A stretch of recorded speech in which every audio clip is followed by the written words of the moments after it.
Maraming salamat nga pala rito. Sa akin ko muna pinabaya.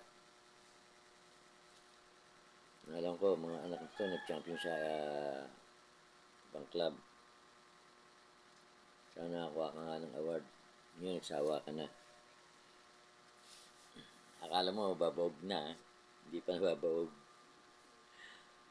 Nakaapat na anak ako ngayon. Lalaro sa NDR at saka sa South. Kaya, maraming salamat sa akin na pinagkaloob to.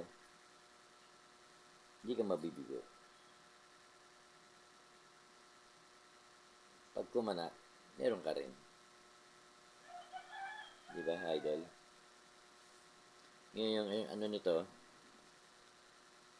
pinagpares ko rito, yung anak niya, ibinalik ko. Yung nabuhay ko. Ayun, ipinares ko sa kanya. Kaya isa dugo nila. Ikutin ko lang mga dugo nito. Gawin kong dinuguan. Kaya, painuin natin ng pamurga. Etong pamurga na to,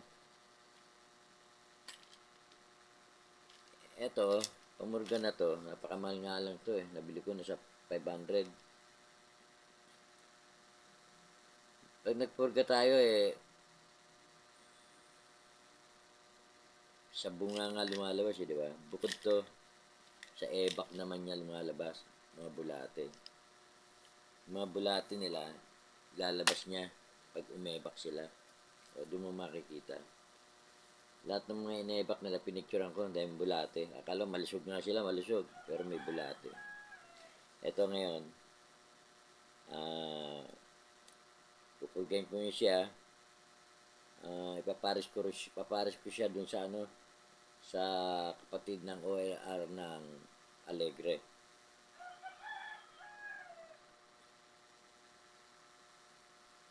Kaya tingnan ko ano yung resulta. Kaya ito na lang ilalaro ko sa one loop. Mga anak nito at saka anak sa painumin muna natin ng gamot. Yup. Huwag takot. Pupurgay natin. Tapos, ibibreed na natin.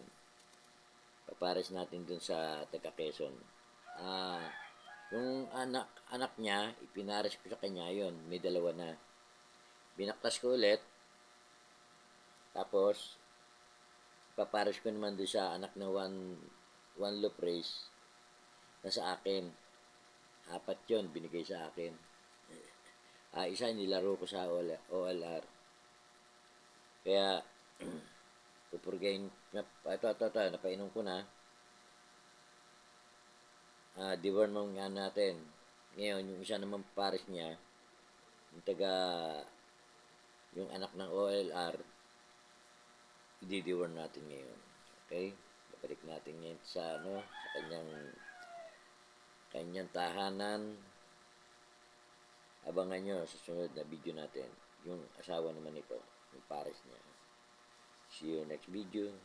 Huwag mong kalimutan mag-like and share. Follow. Huwag mong makalimutan mag-comment. Yung mga yun, huwag mong lalagpasan. Pindutin nyo rin. Kayo na bahala. Idol. Susunod na video, mag-abangan tayo.